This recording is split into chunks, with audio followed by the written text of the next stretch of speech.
episode 67, and we are inside the flat. This is the common passage.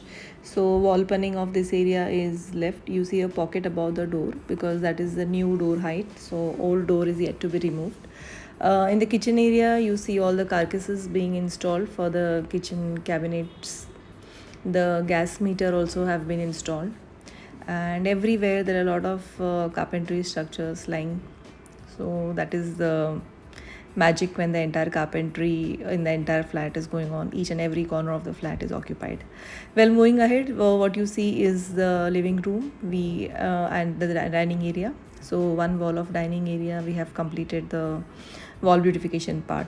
Moving in the master bedroom, this is basically the bed, and this is the bottom of the bed, which is again laminated.